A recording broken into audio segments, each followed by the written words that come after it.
Welcome to the show, IB Nation Sports Talk, and it's a rapid fire Friday, and it's a full house three-man edition of the show. Along with, I can never. Okay, I'm able to do opposite with Vince D'Addario. This is the easy one. Jesse Stiers, right? John Stiers.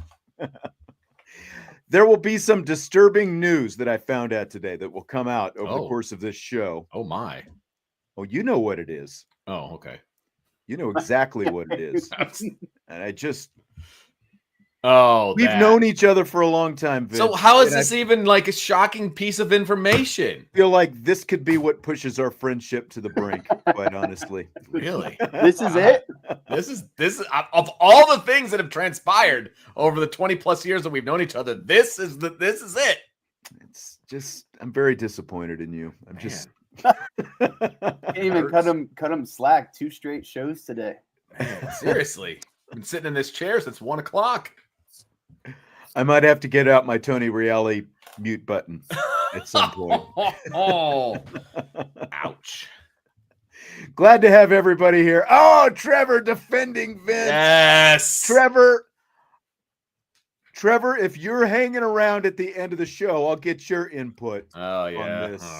And see, since Trevor and Jesse are about the same age. Are you going to read my text message? I should. That I sent you. I'll fully admit it. This is a long tease, but this will come up later on in the show. But yeah. We've got a lot to get to before then. We had some breaking news drop in on us this afternoon. Notre Dame defensive end Jordan Botelho has suffered another injury, unfortunately. ISD's Matt Freeman was the first to report it today.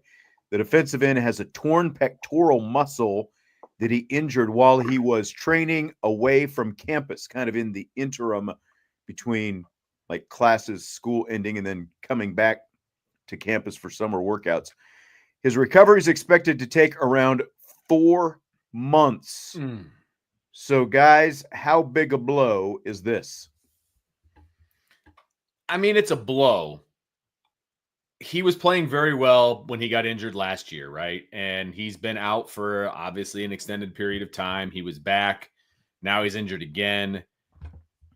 It's almost like that he was playing so well last, in this last stint at the early 2024. That's the anomaly of the rest of his career. Yeah. So there's no guarantee, in my opinion, that he was going to come back and be what he was at the beginning of 2024. We were all hoping that, and we were all somewhat anticipating that. And so obviously this news is not good, but I don't know that it's as devastating as it could be. Does that make sense? Like, I guess I'm not freaking out in June at this point. So, so are you saying they got to the national championship game and the bulk of the season without him last year? So that's kind of what I'm saying, because I believe he got hurt in the Purdue game, right? Yeah. Yeah. That was pretty early on. So it's game 3. Does that sound right? Yes. Yeah.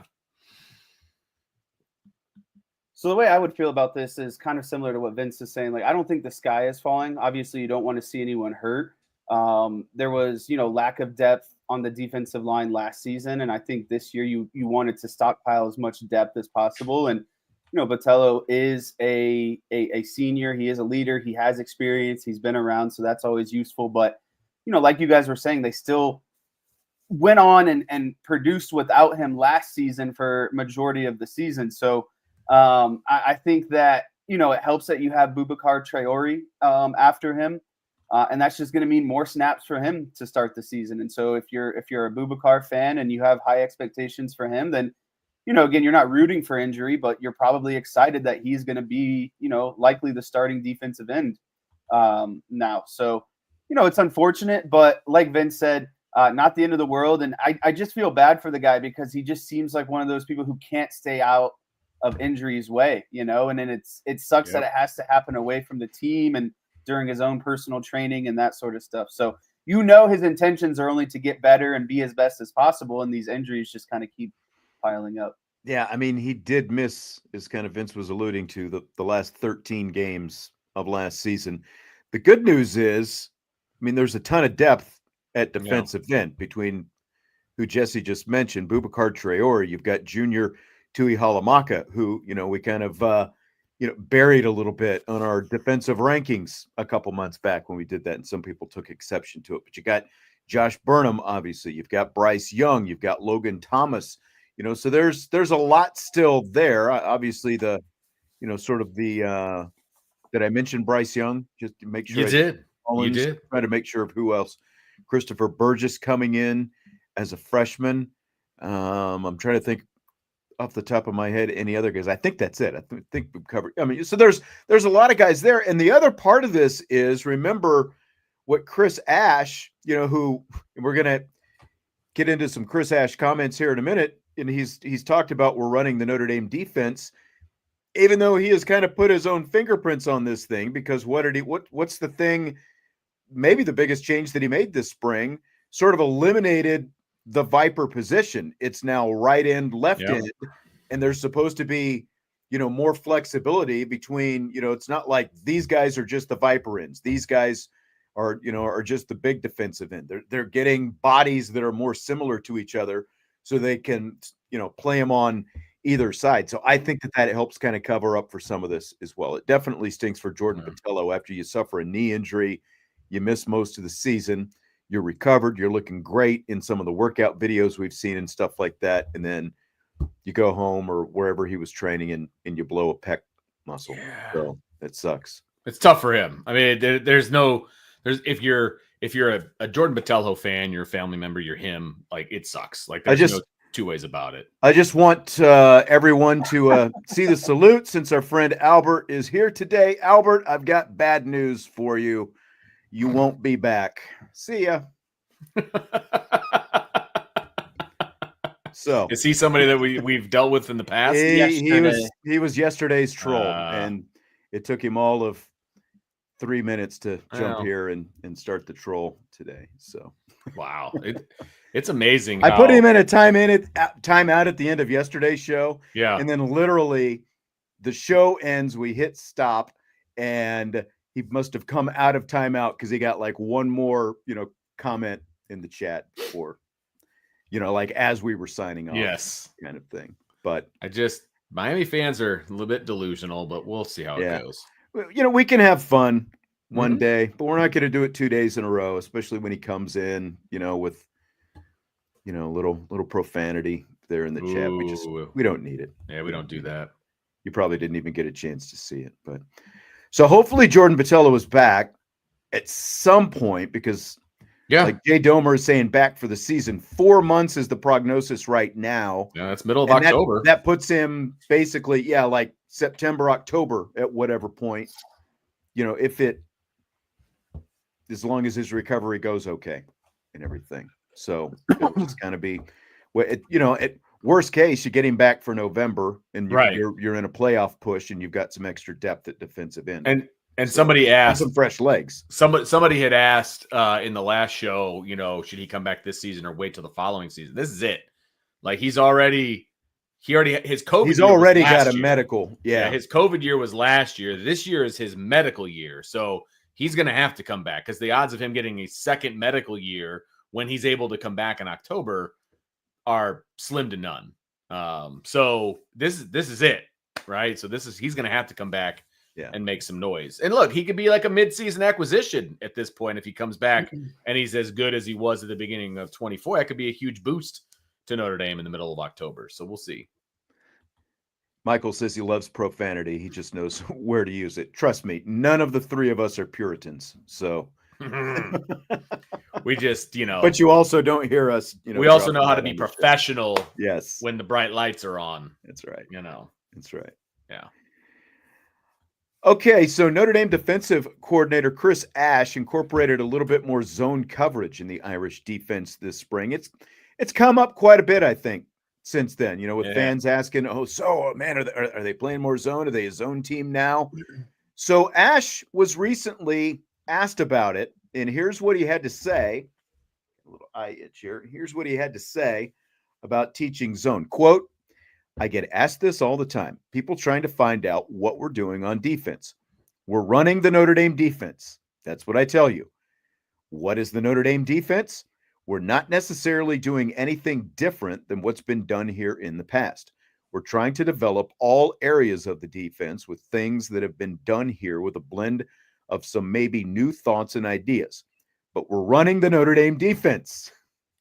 What does that mean? We're going to play fast. We're going to play aggressive. We're going to be fundamentally sound, situationally aware. We're going to do what we need to do to win games based on the players that we have and who we play from week to week. Does that mean we're playing man? Does that mean we're playing man match zone? We're playing vision and break zone? Question mark. It could be any of those things based on what we have to do and who we have healthy on our roster to play each Saturday is the best way I can answer that question. End quote. So, guys, what does that say to you? Jess, go ahead. First of all, I got fired up reading this response, to be honest with you. I got kind of like I was a little bit kind of, rearing up to. You were like feeling some testes, like, I'm tired of answering this question. Well, that I appreciated kind of some key words in there. We're gonna play aggressive. We're gonna play, I think it said angry, fundamentally a sound, situationally aware. Like those are some pretty big hot buzzwords to me.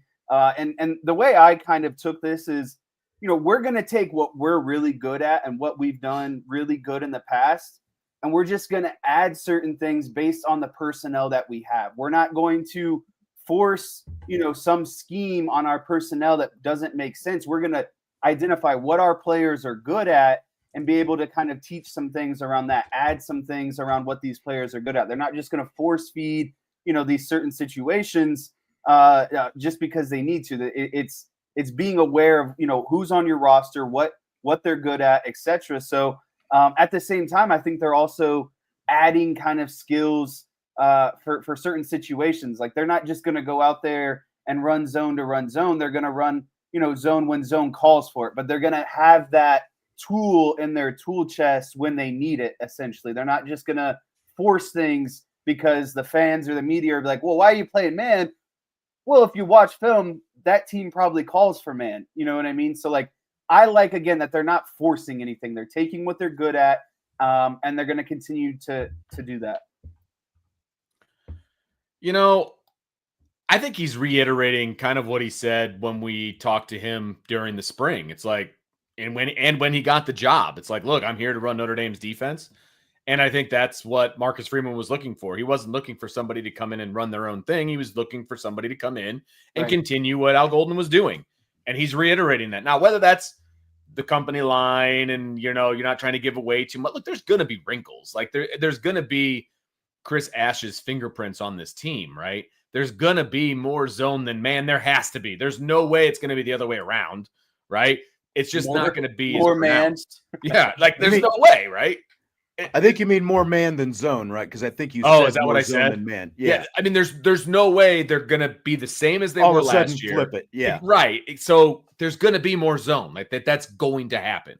So I think he's saying exactly what I would have anticipated him saying. You know what I mean? We're going to run Notre Dame's defense. We're going to be aggressive. We're going to do, what they've been doing this whole time. I like it. I'm with Jesse. I think that's what I want to see from the defense. I don't want to see we're going to take what the offense gives us and we're going to do. No, we're going to dictate what we want to do defensively. Yeah. That's what a top defense dictating does. Terms. Yes, absolutely. Yeah. The defense should never be on heels, scared or responding to what the offense is doing. You should force the offense into making bad plays. And I think the number one situation that comes to mind is when Notre Dame played USC the first time and when Notre Dame played USC the second time with Caleb Williams as quarterback. They were completely different games where Al Golden let USC dictate the terms. But then the second time they played, they put Caleb Williams in so many uncomfortable situations, and he led off the game with those interceptions, and it immediately allowed Notre Dame to take control of that game. And I mean, there was some of that. There were some flashes of that in the championship game against Ohio State as well, where Ohio State was able to dictate rather than Notre Dame. That's what made Notre Dame's defense so good last year and over the last couple of years is they did dictate the terms so well. But the bottom line is you needed to be able to play more zone against Ohio State because they thrived against man defense, as we saw in their march to the national championship game and ultimately winning a national championship. Notre Dame just They needed to have that gear to go to, and they didn't have it. So, I mean, Right. are you going to keep making the same mistakes over and over again and expecting a different result, or are you going to actually change it? Now, obviously, from Chris Ash's standpoint, he wasn't the one, who was responsible for that before, but Marcus Freeman, as the head coach, I'm sure, especially as a head coach with a defensive background, probably had a talk with Chris Ash before the spring and was like, look, this is kind of a focus that we kind of need to have this spring. We need to incorporate some more zones so when we need to play it. And that's what Chris Ash was saying there. I'll say, like he answers very politically, very politician. But he's not just going to come out and broadcast what they're going to do. But like, if you're reading between the lines, they need to have the flexibility to, depending on the opponent they're playing, to be able to do certain things. And that's where the zone comes in ultimately. It's like, they're not all of a sudden going to become a predominant zone team. They're still going to be at their core what they were last year, but now they're going to be able to, to play zone more when they need to play zone more. So I think that's good for the development of the football players as well as for they sure. go forward. Yeah, no doubt. So, don't doubt. Yeah. So one of our Premium Champions Lounge subscribers asked this question this week. When was the last time Notre Dame played angry? I thought it was very curious. What's your answer to that question? Penn State. I know my answer. Penn State is the answer. Penn State, Georgia, take your pick. And I think Penn State even more so because the coach was pissed off. And I think True. that permeated to the team. They played well against Georgia. I don't know if they played mad. I think they played mad against Penn State. I do. And I think that's why they didn't play great in the first half. And then they kind of focused up. Maybe they were a little too hyped. Yeah. And then I think they dominated in the second half. So my answer would be Penn State. I'm going to combine a little bit of what you guys were saying. Both of these games is what came to mind. To me, I think in the regular season, you could obviously say Purdue. What they did at Purdue, that's my cat. I was going to say, it's not coming from me. After the Northern Illinois loss, the way they came out in that first half and absolutely just ran the ball down Purdue's throat, you could tell they were angry.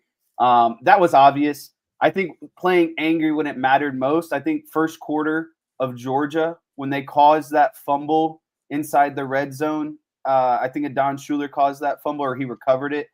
I think it tapered off in the second half because they were just putting that game away against Georgia. I honestly thought they didn't come out aggressive in the first half against Penn State, but they picked it up in the second half. So my final answer would be if you combined the first half versus Georgia and the second half versus Penn State, that was to me when they played angry football.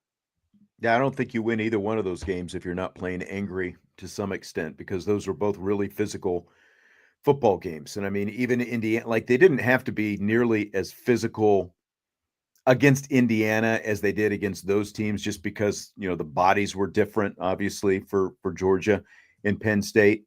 But I saw some people basically say, "Oh, you got to go back to the '90s when Lou Holtz was the coach." It's really? No. I don't know what you're looking for. To make a statement like that. Well, you can play controlled aggression. You don't have to show anger, right? Verbal, you're taking somebody's head off and just flipping out on every play. I don't like Joe Allen. You put the comment up here. He said Indiana's coach pissed him off. I assume it's referring to Marcus Freeman. I don't think he did. I think it was more like that annoying gnat that keeps getting you at the picnic. You know what I mean? Dude, James Franklin pissed him off. Franklin pissed him off. I don't think Curt Cignetti pissed him off. I think he's just dude, just stop talking. You're embarrassing yourself. I think that's and I think he knew what was kind of coming too. If Notre Dame played how they were supposed to, 100%, and they did, and that game turned out exactly how 100%, yes, anticipated. So I don't think anybody was pissed off for the IU game. They just came out and did their job. Different for Penn State. Yeah, it would have been different if Cignetti and Freeman had to sit down at a table together at a press conference like James Franklin and do that whole thing. And Cignetti literally just coming for his life in front of everyone as well, like James Franklin decided to do. Trevor said apparently punters pissed off Bryce Young last year. Or maybe just that one specific punter because he just kept running into him or tackling him, basically. You know. Hey, public service announcement for all defensive players out there. Just leave the punters alone. All right. The kickers and the punters, just be nice to them. They didn't do anything to you. Okay. Yeah, you don't get to the national championship game by playing either lethargic Yeah, or, this is true. just, like slap happy football. Yeah, that's Right. right. I think there was a fair amount of chip on the shoulders last year. Right. Yeah, that's fair. That's fair. You could say that they played angry against Texas A&M after listening to Marcus Freeman go berserk as they're coming out of the tunnel. Yeah. Well, and Pat Coogan's the best pregame speech giver of all time. So there's that. You want to talk about a storyline that's overplayed? That one. Just or that using that excuse for why you had to keep him around. Yeah, right. He needs to give the speech. Look, I was standing there 20 feet away when he was giving it on the field before the national championship game, and unfortunately, it didn't help. It's true. That's a good point. I think we can all agree. Speeches only go so far. This is accurate. Well, you know what? He's at IU now, so maybe IU's going to the title game now because of his. Maybe Signetti will give him a good speech down there. Let's go. Fire him up. Let's go. So another subscriber asked this: when does Michigan start to drop off? My question is, was last year the start of the drop, or will the Wolverines, do you think, be playoff contenders still for a few years? I got to let the resident Michigan hater go first. Look, I want to try to be as, neutral as possible in my comment here, right? They were not good last year. Now, this year coming up, I'm looking at their schedule. It's not exactly a murderer's row. Again, it's not exactly reminiscent of the year they went to the national championship and won. It is not that difficult either. Okay. So, they go to Oklahoma, which Venables is on the hot seat. God only knows what Oklahoma is going to be. A lot of hype on Oklahoma coming into the season right now. There is, but if you look at Oklahoma's schedule, we should do that one for the over-under. Because their first half of their schedule, outside of maybe the Michigan game, if you think they're going to be any good, is pretty easy. The second half of their schedule is a freaking murderer's row. So that'll be a fun one to do. But anyway, all right, we can do that Monday. Yeah, I'll make a note of that. Yeah. Well, I'm here on Monday, so yes, you are. But that's okay. That's okay. We talked about it in the last show, so I'm Oklahoma'd out. But their schedule isn't exactly murderer's row, right? They obviously have Ohio State. Michigan State may be better. Maybe USC is better. It's at USC, so they have to go on the road for that one. They could very easily win 8 games this year, but that's not the Michigan standard, right? So, what is the definition of Michigan kind of coming back, to the pack a little bit? Is it continuous 7-8 wins with the occasional 10-win season? I don't think they're going to be challenging for a playoff spot this year. Okay. Well, but the question was not this year. Right. It's the next few years. Do you think, so maybe they're still not there this year. Okay. But do you see them being contenders for the next, I don't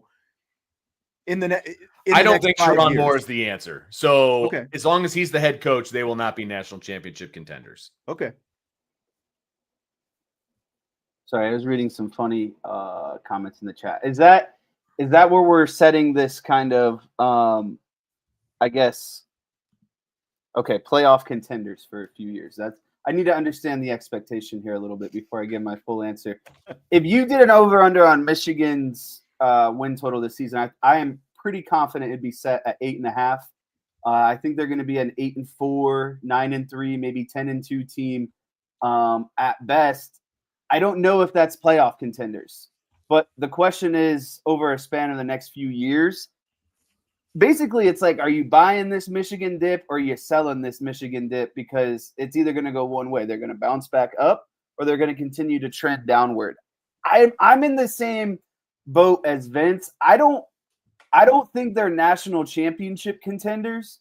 I think they might sneak their way into a playoff or two over the next 5 or 6 years, but I don't think they'll have a legitimate shot at winning the national championship. I think they'll kind of be there for window dressing. They might be the 3rd or 4th best team in the Big Ten, but I don't think that they're going to win playoff games and get back to another national championship in this decade. Penn State's program is in better shape right now than Michigan's. And part of that, like this year specifically, does go to a quarterback who, albeit, maybe overhyped by a lot of people. I think that we would pretty much agree. But I agree with the point that Jesse made there at the end, that we're talking about playoff contention. We're not talking about national championship contention. So all you've got to be is the third or fourth best team in the Big Ten, and you win 9 or 10 games, and you're contending for a playoff spot.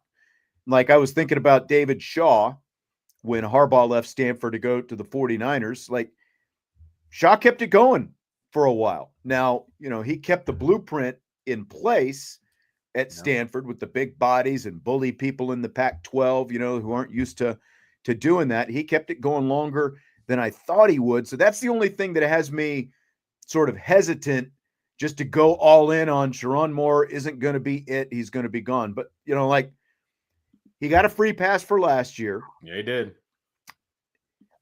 I think if he at least does what he did last year, especially if he beats Ohio State again, I mean, that obviously put a nice little ribbon on the end of an otherwise disappointing season. You beat Ohio State again, you're probably going to get another free pass. But I don't think that he can be an 8-win team 3 years in a row and probably keep his job for much longer than that. Because just look at, why was Jim Harbaugh hired in the first place? They went a long time in between Lloyd Carr's national championship and Harbaugh finally winning a national championship. And they had a few coaches that came in and out of there in the meantime, Rodriguez and Hoke. And, there were a lot of very average seasons that you saw there in between. And Harbaugh started off with some average seasons, but obviously he built up to something. So I guess my answer, that's a long-winded way of saying.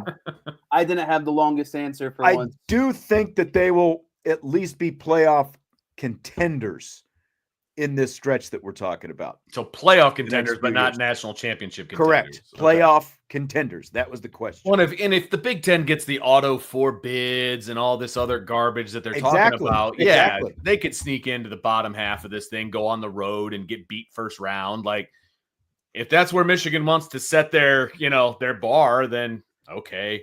I don't think that they're ever, I shouldn't say ever. That's awfully. I just don't think Sherrone Moore is the answer at Michigan. But I'll just say that. I just haven't been impressed with his leadership. I just haven't. They lose more recruiting battles than they win. And that's an issue for them now. Even though they want to, wave their banner because they got a defensive lineman from Notre Dame this week and all that kind of stuff. Great, but Notre Dame took that running back though. Well, most of the time that Notre Dame has gone up against Michigan over the last year and a half, 2 years, Notre Dame has won those battles. So that's just a fact. That's not hating. That's not anything else. That's just a fact. Michigan got this one. They won the battle. They certainly aren't winning the war when it comes to recruiting. Fill in the blank. Fill in the blank. The matchups for the men's and women's basketball ACC-SEC challenge have been announced. It's blank. The Irish men will host Missouri. The Irish women will visit Ole Miss this season. I'm going to break this up into two because I think both warrant a different answer. I think it's a snooze fest that the men are hosting Missouri, and I think it's absolutely electric that the women are going down to play Ole Miss down in Mississippi. Missouri, not really a consistently good team in the SEC. Yeah, they went to the NCAA tournament last year, but they also got beat in the first round by Drake. The year before that, they were like 8-20 something. The year before that, they were in the tournament and I think lost in the second round to Princeton. So, when you think of the SEC and you think of basketball, Missouri is not who comes to mind on the men's side. And so I just think it's kind of boring. Like, I would rather them play like Alabama or Tennessee or one of those like marquee matchups. You'd rather the Notre Dame men who are bottom fourth of the AC, bottom third of the ACC play one of the teams at the top of the SEC. Yes. That was so dominant last year. It's one game at home. Oh my goodness. What are you on over there? What's going on in Cleveland? No way. Chugging coffee, baby. I had a quad espresso today. I'm pretty fired up. It's something. This Notre Dame team stinks. Like, they're Yeah, not but if good. they stink, why do you want to watch them play another stinky team? Like, Because I wanted to try to get a win. Don't you at least want a competitive excitement? game? Look, Yeah. why did I schedule South Bend Career Academy when I was the head coach at Riley High School? Because I want a W. Okay. Yeah, but you're not. That's like going to the state champion. Like the SEC is a prominent basketball conference. Correct. Why SEC do you win. Check. I know, but like, why put yourself against? Like, challenge yourself. There's no. They're reason not to ready play for a that bad yet. team and They're not One, not Notre Dame there. is not making the decision. Jesse, Also it's true. like that's so it's not like Notre Dame is not challenging themselves. They're trying to match at least fairly evenly, come up with even matchups is what I'm trying to say. And that's where they belong. They belong evenly Right. matched up with Missouri. Like, I'm sorry, but that's just accurate.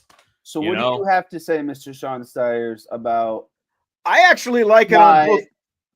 when you scheduled an out-of-conference state championship team for us to play in baseball? Was that we could have found, we could have went with the South Bend Career Academy like Vince talked about, but First of all, the Adams we program challenged is in a ourselves. very different place we than the challenged Riley ourselves. program. Let's be played a real state clear on champion. that. We couldn't get the Career Academy to schedule us. I'll say that. Yeah, much. you guys are in a different place, okay? Like, let's call it how it really is, okay?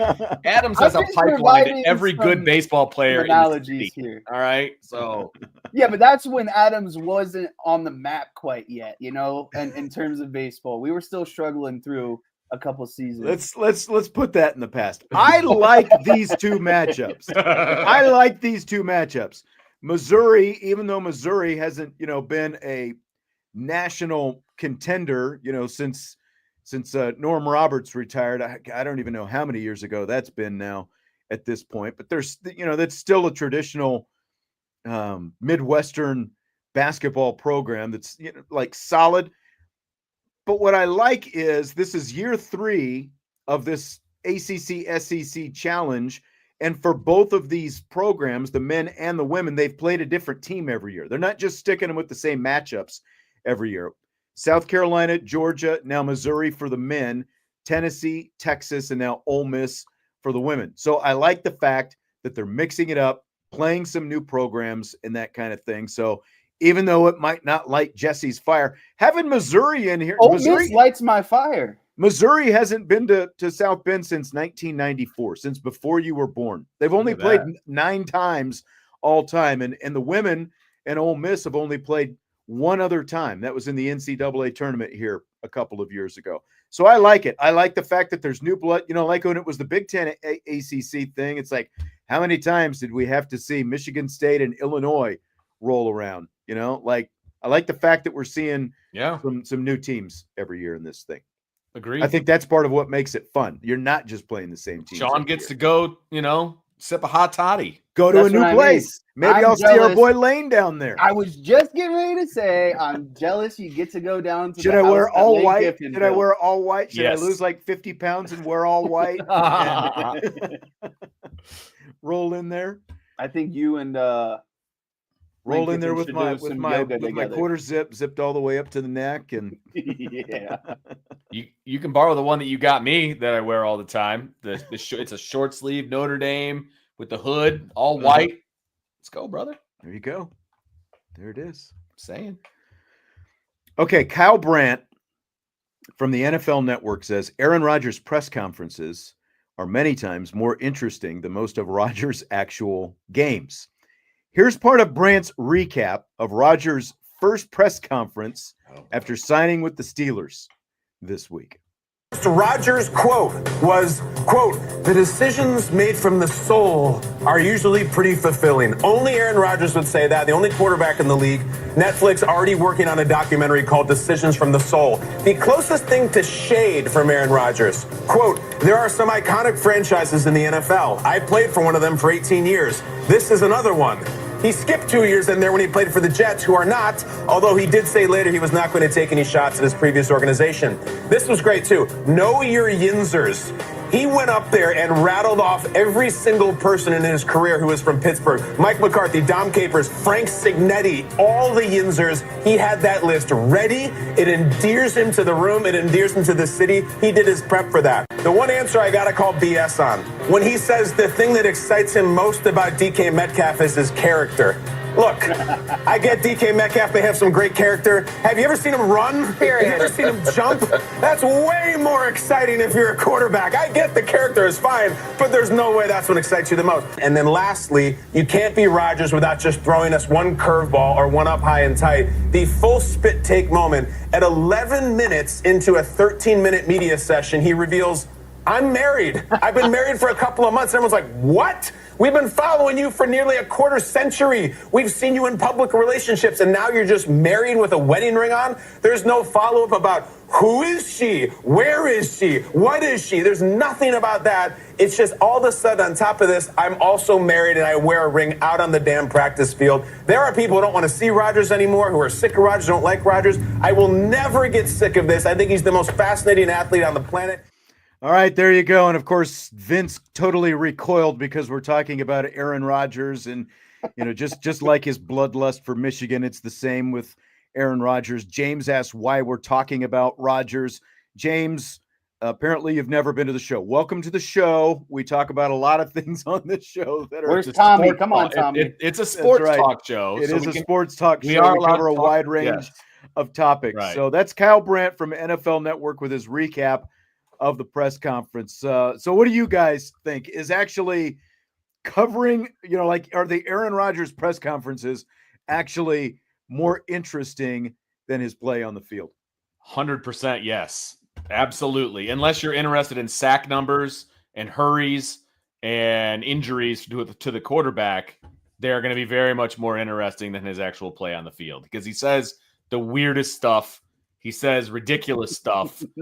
I mean, I could care less that he's married. That doesn't, whatever. I don't care about players' personal lives. Like, I do think I don't either, but I do think that's very interesting. That he just dropped that. All these celebrity girlfriends that he's had, over the years, Danica Patrick, Shailene Woodley. I'm trying to think, Olivia Munn, all of a sudden, did he give a name? By the way, I'm married. No, he never gave a name. No, Becky maybe was the name. I think that I heard. Probably whoever that is. Spiritual advisor. She advised him to marry him without a prenup. Yeah. His press conferences are going to be way more interesting than anything he does on the field this year. 100%.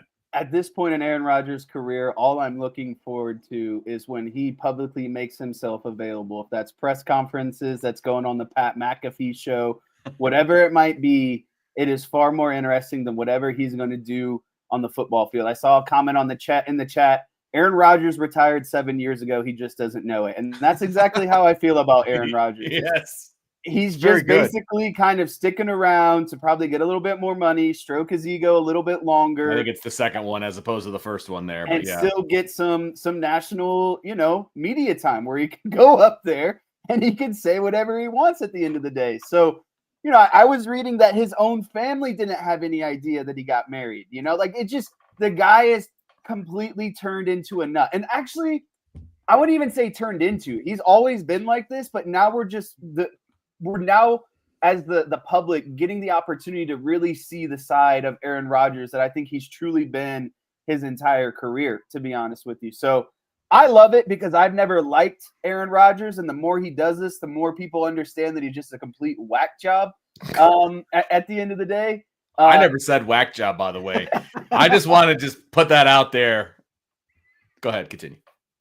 I wouldn't be surprised if he was on an ayahuasca trip and he decided to get married during that time. He probably doesn't even remember when he got married. He probably just came off his trip and was like, oh, I'm married. I have a wedding ring on. Who is this? So hit the road, jumped in a van, converted a school bus into an RV and hit the road. And the next thing you know, he's married. But let me tell you this. If he can actually bounce back and have a productive year for the Steelers, I will actually gain a decent amount of respect for Aaron Rodgers. I don't think it's going to happen. But if he could have, a semi, maybe Pro Bowl type season, take the Steelers to a playoffs, win a playoff game or two, I would be pretty impressed, and I would recant a lot of the things I've said about Aaron Rodgers. He had a hard time doing that with the Packers outside of the year that he went to the Super Bowl. Well, like, that's tough. Like, when was the last time Rodgers did something on the field that was worth talking about? Not like take the Jets out of it. Like think about it. Like, go back to, he was still in Green Bay when he was auditioning to be the host of Jeopardy, when he filled in for a week or two on Jeopardy. Remember? And like the whole summer was filled with, could he do both? Could he host Jeopardy and also, quarterback the Green Bay Packers? And people were like, oh, there's no way you can do it. And they're like, well, you record, like 50 episodes in 2 weeks or something like that, like they could shoot around it and all this. Like, that has been more relevant conversation than anything Rodgers has done on the field since then. And especially the last 2 years. And it's like, we talk about Aaron Rodgers because he does things like this. He holds out, he holds out, he holds out. Then it comes to minicamp, and he's got to be at minicamp if he's going to be on the team. So he finally signs a contract and he shows up, and he loves the fact that everyone's sticking a microphone and a camera in his face. He loves the attention that he's getting out of this. The attention, climate, whatever, like that is what Aaron Rodgers cares much more about at this point than the actual playing of the game. And Shaquille Oatmeal is the one, credit where credit is due, with the one he retired 7 years ago. He just doesn't know it yet. That's like the perfect call right there. So for those jumping in late, like Guards, Nuclear, ICBM, and that's fine. I'm not like shading you or pointing fingers or anything. He said I'm assuming the Botelho injury has already been covered. We can talk about it a little bit more. The report today, Botelho has had surgery to repair a torn pec. He is expected to be out. The recovery expected to take about 4 months, which would put him, it sounds like, if we're talking 4 months, like, like late September at the earliest into mid-October. But, again, it's like you're coming back from an injury, so you never know exactly how it's going to go. The upside for Notre Dame is the fact that they do have a ton of depth at defensive end with guys like Boubacar Traore, Jordan Tuihalamaka, Logan Thomas, Bryce Young, Josh Burnham. That's 5 guys right there. Now, Traore still has to come back from his own injury, obviously, to be a part of that mix. But there's still a lot there, and hopefully Jordan Botelho can recover and come back and be a part of the rotation. And we were talking about, too, how the fact that they're going to right end, left end, so it's not necessarily Viper anymore. So there's going to be a lot more flexibility with guys playing both sides, I think. You guys have anything to add to it? Nope. No, I think they're going to be fine. They haven't had him in almost a year, so they know how to win without him, and they're getting reinforcements back that were injured before, so I think they're going to be fine. Yeah. Trevor said Rodgers in 2026. I've always had great on-field connections with Capricorns. This will be a great season for us. We talked yesterday about a player, whether or not he's a superstar versus just a star player. What is the difference? Let's start with Vince. We'll get a fresh perspective from Vince, because we were, like, where this came from is we were kind of debating back and forth. And I didn't include the NBA aspect of this because you pay as much attention to that as you do like hit movies, apparently. So still on our horizon today. So take that aspect out of it. The difference between a star and a superstar, Vince, is what? So so this is the way I just kind of went through it in my head. So obviously thinking football, not the NBA. A superstar is somebody with like national acclaim. So like a Xavier Watts, for example, Nagurski Award winner. Like, you are a superstar. Okay. Everybody knows who you are. They talk about you all the time. A star is somebody that you need on your team to be successful, but maybe they don't get the national acclaim. We're talking about last year's team. Since I said Xavier Watts, I'll say Jack Kaiser. Jack Kaiser's a star on the Notre Dame team. I don't think he got the national credit. Not a superstar from the national level. He's not a superstar. He's an academic superstar, but he's not a superstar as a player. But he's a star on the team, because they didn't have Jack Kaiser, they would not have been able to do what they did, right? So that's the difference for me. So a superstar is national, and a star is more team but needed. by the team. Okay. How's that? Fair enough. Jess? So I have two answers to this question. The first answer is going to kind of be more of my own. To me, a superstar is someone who's obviously exceptionally talented, and what I would say is the best at their position across the entire league. You know, like not just on their team, not just in their conference, not just in their division, across the entire league. And I think most importantly, they know how to elevate their team and they know how to win games come crunch time. Like everyone knows that you're going to get the ball in the last 5 minutes and there's nothing that they can do because you're going to go to work and score. Like you're unstoppable, I guess is probably the best way to put it. And especially, you know, in crunch time or in the clutch. So that would be more or less the Jesse answer. It's funny because last night I was on Twitter at night watching some videos, and I came across the I think First Take, Stephen A. Smith and Magic Johnson actually discussed this. I'm not sure if you guys are aware of this. Magic Johnson's answer to this question was anyone who can sell out an arena on the road. Basically saying that's a good one. If you as an opposing fans are coming to see you play their home team, or fans are traveling from out of state. Maybe you're playing in Indiana. You got fans coming from Kentucky, Michigan, Ohio, just coming to see you. And I really like that answer because when I sit back and think about it, I go to so many Guardian games when Shohei Ohtani's in town, when Mike Trout is in town, when, you know, you go down the list of, I'm not necessarily interested in because it's a Guardians game or because it's an Angels game or a Dodgers game. I'm going because I want to see Shohei Ohtani freaking play. That's a superstar to me. Someone that draws attention and draws fans to the game where you're not even a fan of them or you're not even a fan of that team. You just want to sit there and watch greatness. That's a superstar to me. Right. And I mean, like baseball, when Roger Clemens, you know, like when his start came up, you know, like more people were going to buy tickets because Roger Clemens was going to be on the mound, or Clayton Kershaw, or whoever it happens to be. And that's the difference to me.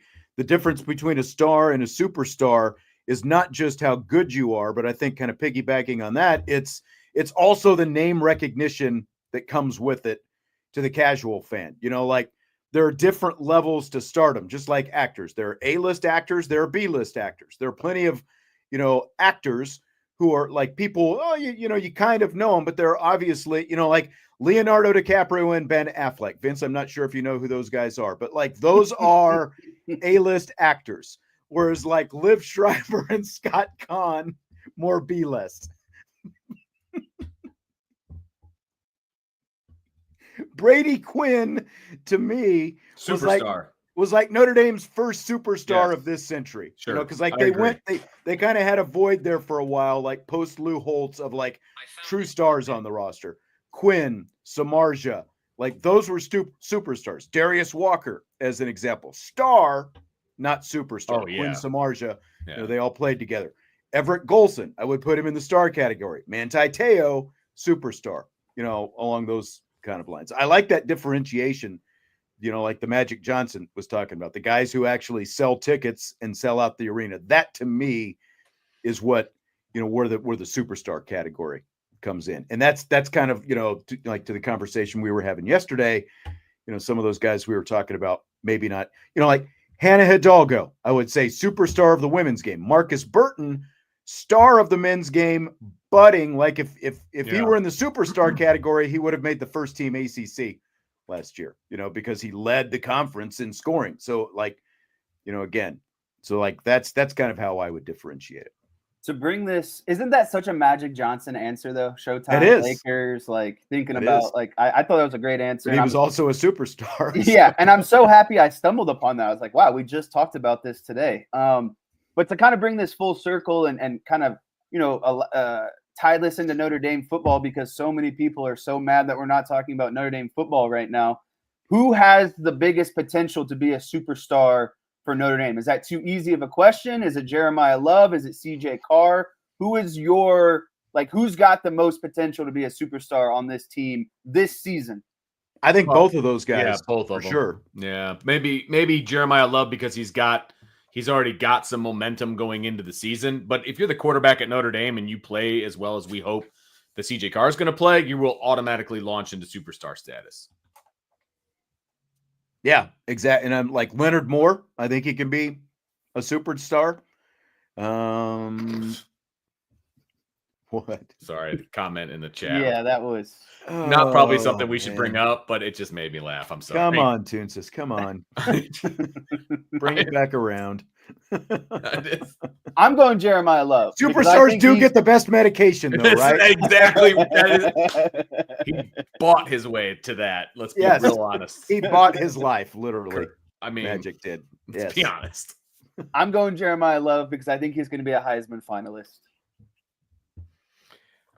I don't know. I don't know if he's going to have the volume. That's the thing. Like, he'll have highlight plays. He'll have all of that. I don't know that he's going to have the volume. That's going to be the problem as a running back to win or to even go to New York. It's going to be tough. Trevor's going Love or Moore. Well, it sounds like before that he was trying to say Charles Jagisaw, but I don't know if I don't know if CJ Carr becomes a superstar this year, but I you can see it in his future. I think he will pass up Jeremiah Love. Jeremiah Love this year. I think Love can. Like, if he has the kind of highlight reel type stuff that know, that we've seen, because it really felt like the runs against Indiana and Penn State, two contrasting kinds of runs. Sure. But those really kind of put him on that stage. Like, he's next. It really opened a lot of people's eyes to Jeremiah Love. And so he's definitely a budding superstar. And I would still put him and Moore on the list for this year. With CJ Carr, like, if he builds, to what we think it's going to be, then like he'll be one of the dominant names in all of college football, I think, next year. So Brian NY says 12-0 quarterback is going to New York. Well, the last 12-0 quarterback, the last two 12-0 quarterbacks did not go to New York. Yeah, for Notre Dame. You still. I don't think that's the numbers that come with. Not a guarantee, right? Now, he's a freshman. Is it? I mean, Tim Tebow was a freshman, right? Or was he a freshman? Or was he a sophomore when he won? He won the Heisman when he was a sophomore, right? Tebow? Yeah, I think so. Yeah, redshirt sophomore. I think. Either way, if Notre Dame's 12-0, then I think CJ Carr does put up very good numbers, or whoever the starting quarterback, whether it's Kenny Minchey or CJ Carr, they're going to put up really good numbers, better than the numbers that Ian Book or Everett Golson put up when Notre Dame went 12-0, right? So he has a better chance to go to Notre Dame or go to New York, but I don't think it's a guarantee. That's all I'm saying. Joe said if Love does a backwards hurdle, he wins the Heisman. Are we calling that the Saquon? Unfortunately, I think you have to. Yeah, I don't think you have a choice. It's never been done before. Yeah. We'll have to set an over-under on Love hurdles at some point this season. If Love does it, impressive. When Saquon did it, not that impressive. Yeah. Weak. Fill in the blank. There's been some NBA Finals controversy about the fact that they don't have any actual Finals logos on the court during the games. There was nothing either on the court or on TV in Game 1. And then after there was some social media backlash after Game 1, they've virtually superimposed logos on the court the last couple of games. NBA Commissioner David Silver says they're not using actual logos because players complained they were slippery. And all of this is blank. It's Vince, go ahead. It's dumb. It's the dumbest controversy on the planet.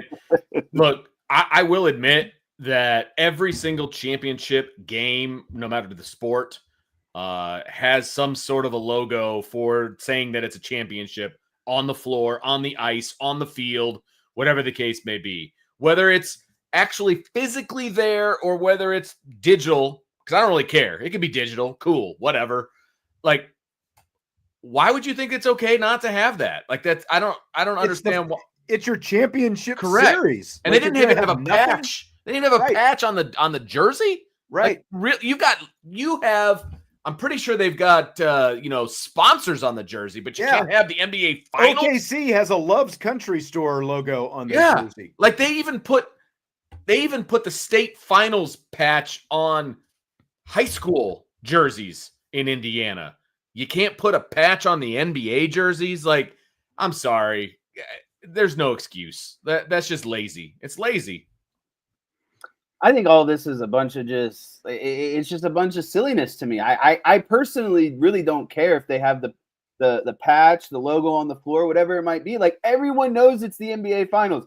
When you go on the TV guide and you hit select, it says NBA Finals. Like, if you don't know you're watching the NBA Finals at that point, like, what have you been under a rock the last? But shouldn't your championship, like the Super Bowl, they paint the freaking this is like they PR 101.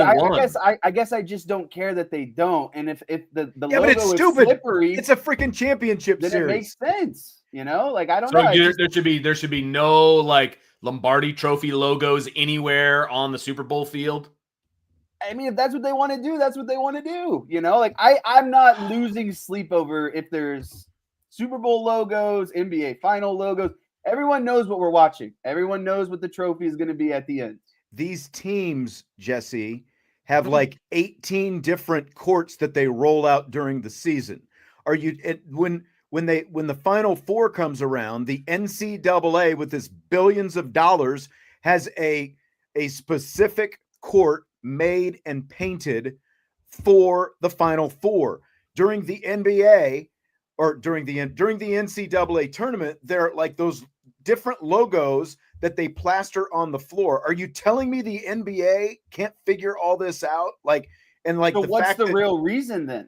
There's got to be something else. They're idiots. Idiots is the reason. Laziness. Yeah, laziness. Because you're telling me that like the NCAA can figure out on-court logos, but the NBA can't, because like the NCAA's logos apparently aren't too sticky. But like the NBA for the finals should have a court ready to go, and like for each team, you just roll out, you give them a new court basically in March. Finals. In March, and it just says NBA Finals all over it. In March, the Pacers had their alternate floor. They had their regular floor. They had the Fever floor. They had the Indiana State Finals floor. Like, they were rolling floors in and out of that place like, dominoes. Yes. Like, there's no reason that you can't do this. Zero reason. It's embarrassing. Well, and I think it's the biggest issue I think I have, and I realize I get it. Like, everyone wants to get past the logo talk. Okay, I get it. But like, if the reason is your logos on the court are too slippery, why didn't they even have the superimposed stuff for game one? Exactly. It's the NBA Finals, just like it's the Super Bowl and the World Series. Like, all these sports have their logos on the court because it is a special event. It is your championship event. They should have had something and not just react to the fact that they had nothing for game one and then start superimposing a trophy on the court, the rest of the week. Look, here's the clear delineation, right? If they were adamant about the fact of not having it, then they wouldn't have added it during game two. They realized they made a mistake, and so they fixed it. Shouldn't have had to come to that. Here's where I'm at. I'm more concerned about MLB backstops and their superimposed logos than the NBA Finals having no logos at the end of the day. I'm tired of seeing all these ads behind MLB backstops because the players are cutting through them. I can very clearly see that, like, this is digital. And then, like, yesterday I was watching the Cubs game and the ad was in front of the batter in the batter's box. Like, that's more embarrassing than not having a logo on the floor. Like, I get it. It's lazy. It's stupid. It's not great marketing. But at the end of the day, I really just don't care because I'm there to watch the game. All right. I've got a much more important question. At game 3 of the finals Wednesday, the Indiana Pacers served a sandwich called the Indiana Porkster. It includes a crispy pork tenderloin, a beer roasted bratwurst, thick cut bacon, onion jam, and whole grain mustard, all on an Indiana branded bun. By the way, you get all that for $16.99. Ooh, that's a deal. Is that a tempting delight or cholesterol overkill? I think it's both, but it's more of a tempting delight at the end of the day. Especially if you catch me on a Friday or a Saturday where I got a little cheat meal coming up. I'm all for it. and it's reasonably priced. It's literally like 3 meals on one bun. Look, you know what I'm gonna say. There's no way I'm spending $17 on a meat on a. There's no way. There's no way. Now, if that somehow ended up in front of me, I'm gonna give it a go. Right. Vince, what would you buy at a sporting event? Nothing. Eat before you go. Okay. Well, that answers my question. There's a reason I buy my peanuts outside the ballpark, okay? Can you- Because they're can you- $1,000 cheaper. Can you Well, hit that I mean, mute button anyone on with him common like we sense is talked going to do about? that. Well, there you go. What's that, Jess? I said, can you hit that Tony Reality mute button on Vince? Because his answers are nullified at this point. As soon as he said, I'm not buying anything, why are we asking the man about a $16 That's a good sandwich? call. He's not going to buy a $17 sandwich. Like, you could literally feed your whole family of 7 people with that one sandwich. This person gets the $17. brat. This My person God. gets the If tenderloin. I ever this took all person gets 7 the of us bread. to a sporting event, I'd already be poor. There's no chance they're getting food. Are you kidding me? We barely could afford to get in the door. No chance. You eat before you go, people. We'll I'm hit a up pork McDonald's on the way tenderloin. home. I'm a pork tenderloin lover. I do love a good pork tenderloin sandwich. The problem is, like, Indiana's known for the tenderloin, but this part of the state, it's like very hit and miss with like where you can That's find fair. it and how good it is. But like, I kind of cringed at the bacon on the tenderloin. I don't know if I need That's a bacon lot. on the tenderloin. That's a lot. It even Especially the when you got brat. the bacon jam. Yeah, but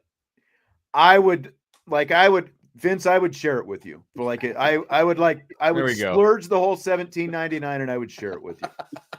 And then hope that you bought me a box of popcorn the next time we went somewhere. I got you. I got you. Doesn't Jesse still owe us dinner? Did you ever collect on that? That's a good call. I'm glad you brought that up, Jesse. Just throwing it out there. We haven't done a show together in a while, so Hey, it's not like I've never said I'm not going to do it. No one's just said, This hey, is true. can you No, you're fulfill right. You're my right. order? Hey, okay, sounds good. I'll keep that in mind. I believe it with Culver's. Let me know the next time you're having Culver's night. Probably tonight, if we're being honest. They're making dinner upstairs. It's a whole family meal tonight, but yeah. Michael J. Fox turned 64 this week. What's the first thing you think of when you think of him? Back to the Future, 100%. Not even close. The Back to the Future trilogy, that's Michael J. Fox. And unfortunately, that is what he will always be in my head forever. And I realize he was on multiple, like, award-winning TV shows. See, for me, it's Alex P. Keaton, Family Ties. He was shooting both at the same time. He was literally flying back and forth, shooting both at the same time. Yep. But it's Family Ties for me. Yeah, and that makes sense because Family Ties was on a little bit before my time, but then, and I realized Back to the Future came out in 1985 when I was 4 years old, but then it was really in my wheelhouse when the next ones came out. I'm like, 89, 90, and I was like 9 and 10 years old. Like, so that Family Ties is a little bit, like, I know it, you know what I mean? But it wasn't like part of my lexicon. Oh, I know. Yeah. You're way too young to, Yeah. and then it's like, I don't think it's really got any play like with streamers or anything. No, like that. it really has. That's a really good point. That's a really good point. It hasn't. So I'm probably the least, the last person you want to hear You are. about this question. So I'm just going to say I didn't watch Family Ties. No kidding. Back to the Future is probably what I would pick, but it's been a long time since I've seen any of those movies. So I'm going to drop a little fun here, and I'm going to say his guest appearance on Curb Your Enthusiasm. Yes, I was hoping you might bring that up. Good. Was Love it. I love it. probably where I would go, just because, like so many of these questions, sometimes it's just not relevant to the age demographic of when I was brought up, and so I do know he was on Curb Your Enthusiasm. I love Larry David. I love that whole show. Big fan of Seinfeld as well. So yeah, Mike, that's where I would go when I think of Michael J. Fox. And I'm not gonna lie to you as well. I got him mixed up with Jamie Foxx for a minute. So I'm glad that I double checked that. Wow. I'm glad you did too. Jamie Foxx has 2 X's in his name. All right, like I don't know. Django Unchained. That was gonna be my answer. I really wish you would have. No, literally, I was prepping to say Django and Chain. I was like, let me just Google this guy to make sure. I don't know what would be worse, the fact that you would have gotten them mixed up, or the fact that you thought Jamie Foxx was 64. Yeah, Because he's definitely not 64. that's what made me double check it. I was like, really? This guy is 64? Oh my God, that's great. Oh, Oh my God. So great. yes. Just flip them around. Michael J. Fox's Jenga. Yeah. Oh, that's great. Okay. So Now it's Vince's turn. last Yeah. question tonight, and I thought this was, I thought we were going to have a really good conversation about this, and so I send the rundown to these two guys, and the last question You were gonna say something else. on the rundown: which is the better Boston movie, The Departed or The Town? Now, I asked this because flying out to San Diego a couple of weeks ago, you've got the on-demand movies. I watched The Departed. I was like, all right, Departed. And then I get back and they've got The Town on Netflix. I'm like, man.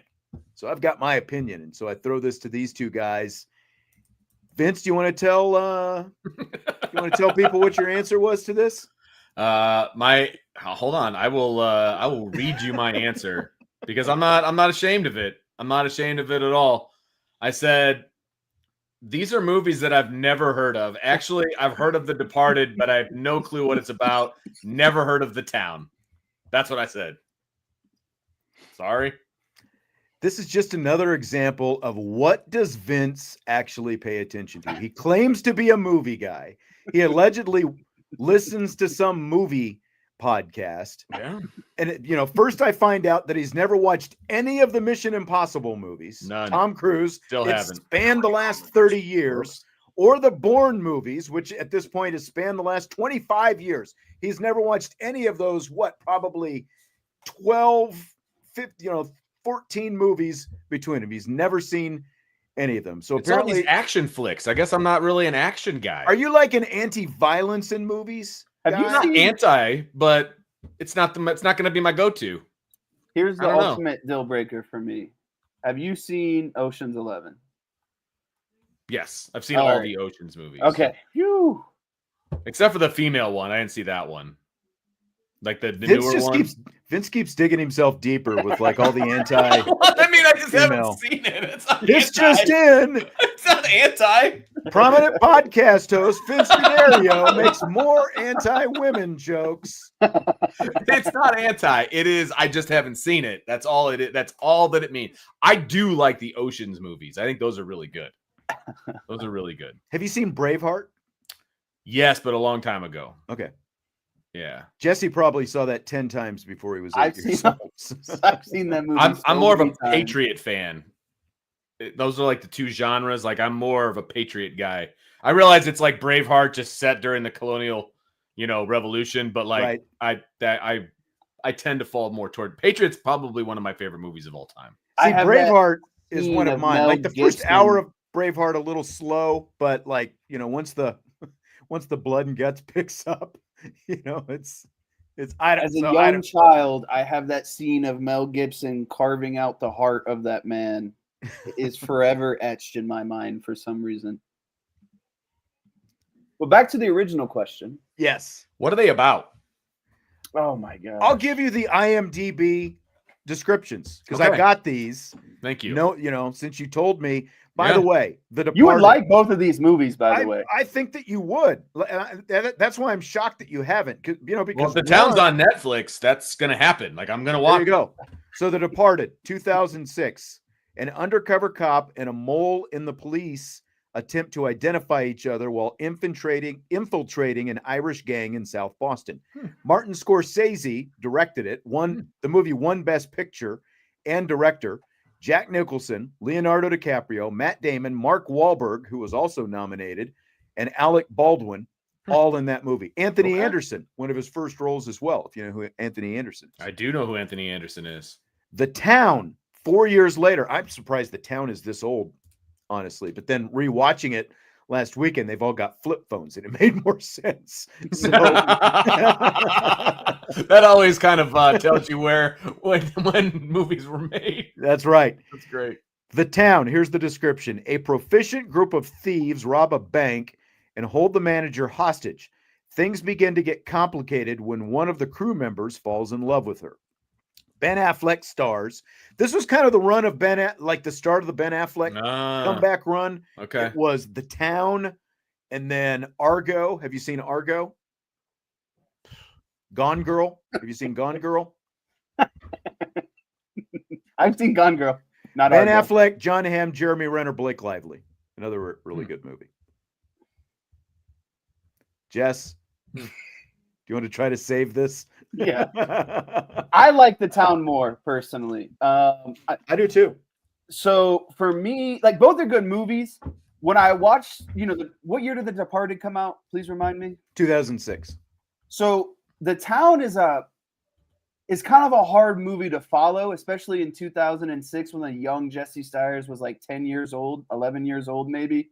And so I've had to rewatch that movie several times, and I still feel like I don't know everything that's happened or going on type thing. The Town for me is easier to follow, still really good plot, really good action. Movie ends really well. So for me, it's The Town personally. Not to say The Departed is not as good.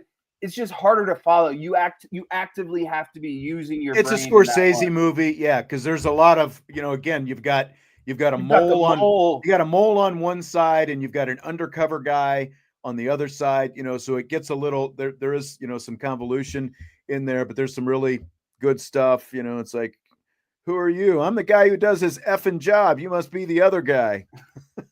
And Vince is the other guy right now. So I would start with The Town, Vince. I would too. They're both enjoyable because that's the Town's on Netflix. Yeah, I like The Departed. I'm like Jesse. I think The Town is a little bit more entertaining. I like what Joseph just said. I think Jeremy Renner was fantastic in The Town. He was, and you got like good Boston accents in The Town. Like you've got Affleck and Damon, who are both from Boston, but don't typically talk with the Boston accents, and they're both in the two different movies. Actually like going back, doing their Boston accents and that whole thing, and Wahlberg's accent's pretty thick as well. So, but yeah, Renner was really good in The Town. All right, I'm in. Highly recommended. In The Town, they're like half the group is like brothers, right? Like some of them are related to each other. Is that right? No, they're not brothers, but they're like they go back to like when they were really young. Like, they're basically together, best friends, very tight, who became brothers. Yeah, exactly. Yeah, I think one of them lived with the other growing up, kind of thing. Yep. Both got over 90% on Rotten Tomatoes. I know that. It's always good to bring Vince up to date on movies that are 15 and 20 years old. Anything that's 18 years or younger, I probably haven't seen a whole lot of. I just don't go to the movies that often now that we had kids. Just never happened. And my wife definitely doesn't like those kinds of movies. So if we're going to the theater, well, and like there's some violence in both. Most of the violence in The Town comes at the end. At the end. The Departed, again, it's not like it's all, it's like it's not 2.5 hours of nothing but violence. The Town has scenes inside Fenway Park as well. Yeah. The big climax is at Fenway Park at the end. Craig wants to know if Vince sneaks snacks into the theater. I do. Used to. If you don't, you're not trying. Well, I used to, but now I go to a theater where the snacks are actually reasonably priced, so I just buy them because they're the same price as they would be elsewhere. Up north. So, that's right, Niles. Yeah. I love Trevor's comment. Whose car are we going to take? Whose car are we going to take? That's right.